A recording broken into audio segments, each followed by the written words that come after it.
Sir अजितदादांचं दुर्दैवी आहे. आपल्याला ज्यावेळी बातमी कळली काय पहिली प्रतिक्रिया आहे? खरं म्हणजे अतिशय मनाला वेदना देणारी आणि मनाला झटका लावून जाणारी अतिशय दुर्दैवी घटना आज महाराष्ट्रात घडली आहे.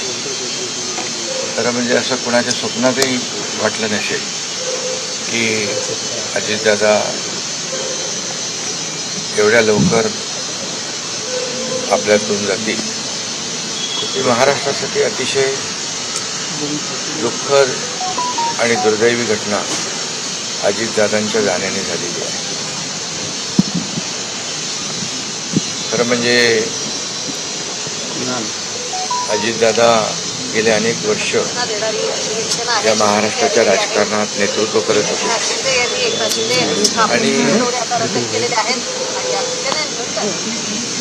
अतिशय परखड स्पष्ट वक्तेपणा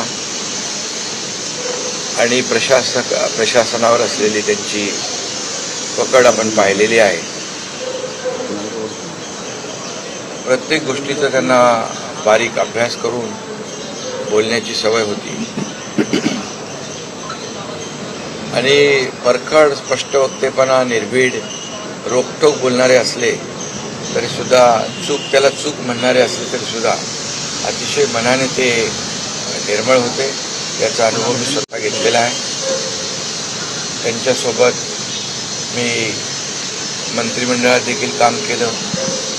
मी मुख्यमंत्री असताना त्यांनी उपमुख्यमंत्री म्हणून देखील काम केलं आणि जेव्हा मुख्यमंत्री मी असताना मुख्यमंत्री माझी लाडकी बहीण योजना किंबहुना इतरही योजना जेव्हा आम्ही सुरू केल्या तेव्हा आर्थिक जे काही घडी आहे किंवा आर्थिक तरतूद जी आहे ती अतिशय उत्कृष्टपणे उत्तमपणे त्यांनी त्यावेळेस केली आणि त्याचा अनुभव मला आहे. आणि एकदा करायचं ठरवलं की ते अजितदादा करायचे. करतो, बघतो, पाहतो असे शब्द त्यांच्या डिक्शनरीत नव्हते. व्हायचं असेल ते तात्काळ करायचे, नसेल त्याला नाही म्हणायचे. असा स्पष्ट वक्तेपणा या महाराष्ट्राने पाहिलेला आहे. मी असेन, मुख्यमंत्री देवेंद्रजी असतील, आम्ही टीम म्हणून काम केलं, टीम म्हणून काम करतो. आमच्या वेळाही कामाच्या वेगवेगळ्या, आम्ही पहाटे उशिरापर्यंत काम करतो. अजितदादा पहाटे लवकर काम सुरू करतात, देवेंद्रजी दिवसभर काम करतात आणि अजितदादांनी 6-6 वाजता देखील अपॉइंटमेंट दिलेल्या अधिकाऱ्यांनी आणि लोकप्रतिनिधींनी पाहिलेल्या आहेत. अतिशय वेळेचं महत्त्व आणि वेळेचं भान ठेवणारा नेता हरपलेला आहे.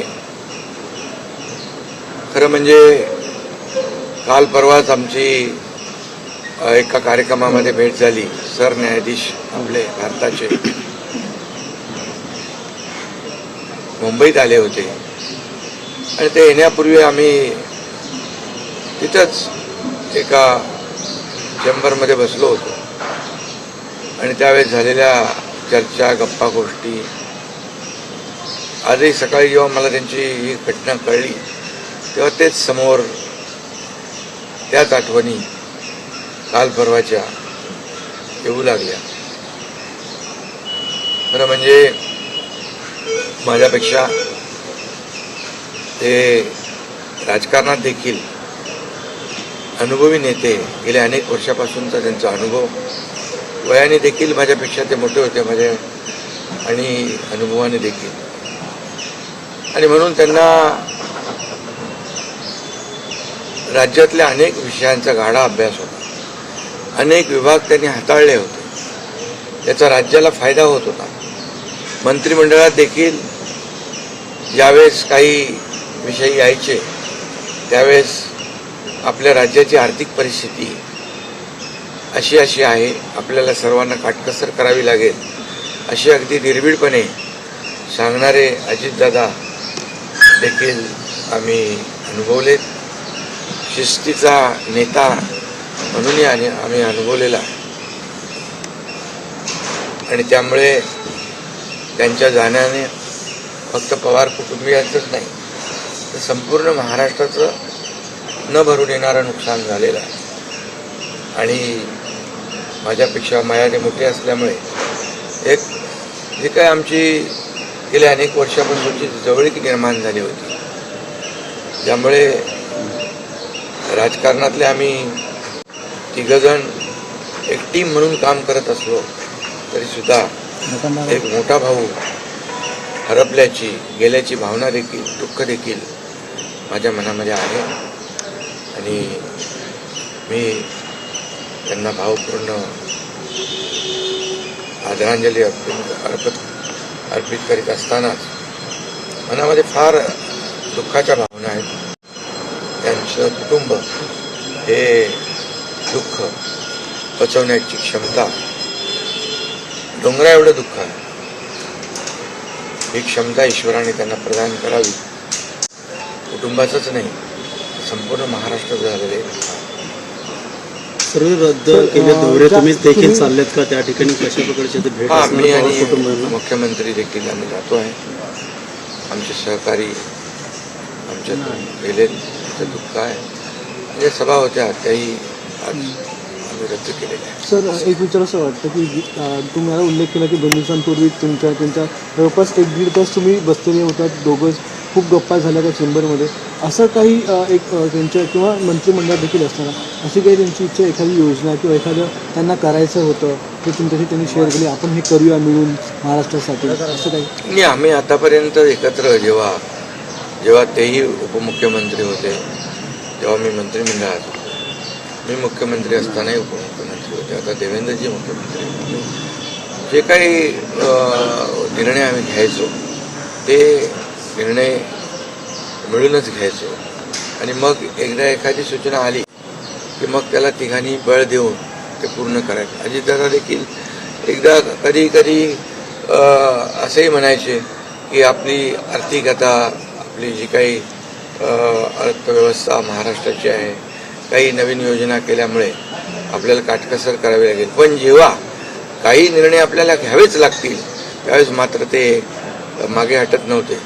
आणि याचा अनुभव देखील आम्ही घेतलेला. साहेब, न भरून निघणारे पोकळी सातारा असेल, पश्चिम महाराष्ट्र या ठिकाणी देखील कशा प्रकारची तुम्ही पोकळी भरून काढणार आहे? एक नेता गेला साताराच नाही आहे तर त्यांचं जे असलेलं जे काही ज्ञान आहे, त्यांचा जो काही अनुभव आहे हा महाराष्ट्रासाठी होता.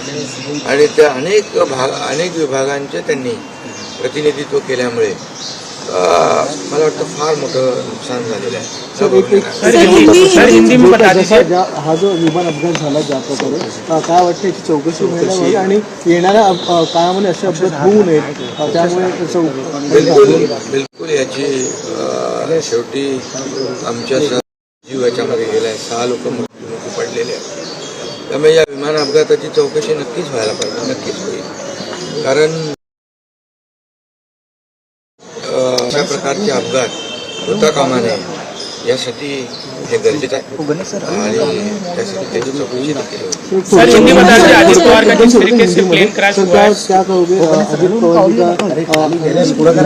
बहुत ही आज महाराष्ट्र के लिए एक काला दिन कहूँ, एक दुर्भाग्यपूर्ण घटना कहूँ, एक दुखद घटना कहूँ, ऐसी घटना जो हर एक के एक दिल को दुखाने वाली घटना आज महाराष्ट्र में घटी है.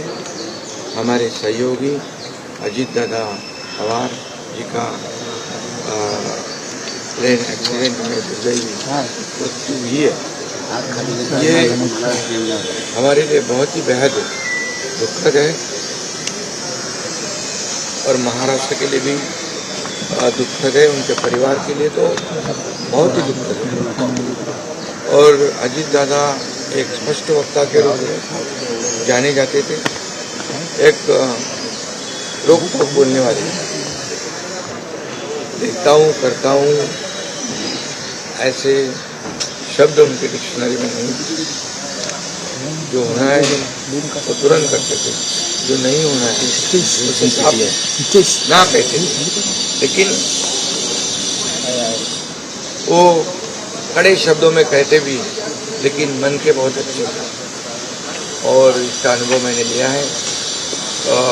उनके उप मुख्यमंत्री कार्यकाल में मैंने मंत्री के रूप में काम किया। मैं मुख्यमंत्री था तभी उन्होंने उप मुख्यमंत्री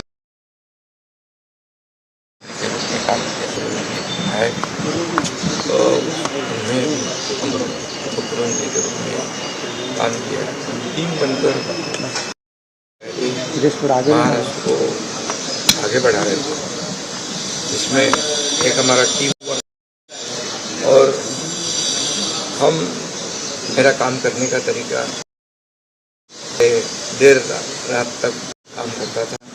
अजीत दादा जल्दी सुबह उठकर उनकी शुरुआत होती थी, देवेंद्र जी भी काम करते थे और सुबह उन्होंने 6 बजे अपॉइंटमेंट दी हुई। ये भी इस राज्य के अधिकारी एक बहुत ही महत्व वाले एक कद्दावर बहुत ही कर्मठ नेता जो है का रखने वाले नेता जो है, ये नेता हमारे पास अभी नहीं रहे और ये हमारा और महाराष्ट्र का उनके परिवार का बहुत काफ़ी बड़ा नुकसान हुआ है। उनको अलग अलग विभाग जो है उन्होंने काम किया, उसका उस पर उनको अनुभव था। हर एक विभाग की जानकारी लेके वो अपना स्टेटमेंट करते थे, अपना निर्णय लेते थे। मैं मुख्यमंत्री था तब लाडली बहन योजना या कई योजनाएं हमने तीनों ने मिलकर टीम बनकर शुरू कर दी। उसमें भी अजीत दादा ने बहुत ही योगदान दिया और जैसे अर्थव्यवस्था जो है हमारे महाराष्ट्र की, वो उसके बारे में भी कभी कभी बहुत ही रोक टोक मंत्रिमंडल में उन्होंने बताया भी कि हमारी परिस्थिति ऐसी है, हमें कुछ यहाँ इसमें जोड़ तोड़ करनी पड़ेगी। लेकिन जब जो चीज़ करनी है, जो समाज के लिए आवश्यक है, उसमें तो कभी भी उन्होंने हाथ पीछे नहीं खींचा। अर्थमंत्री होने के नाते उन्होंने काफ़ी योगदान दिया है। मेरे से वो राजनीति में भी अनुभवी थे और उम्र से भी मेरे बड़े थे। एक टीम हमारी थी, एक टीम का एक हिस्सा अभी नहीं रहा है और एक बड़ा भाई ऐसे भी हमारी भावना है। इसलिए मैं उनको बहुत दुख भरी श्रद्धांजलि अर्पित करता हूँ। उनके परिवार को इस दुख से बाहर आने की शक्ति ईश्वर प्रदान करे, ऐसे ईश्वर से प्रार्थना। सर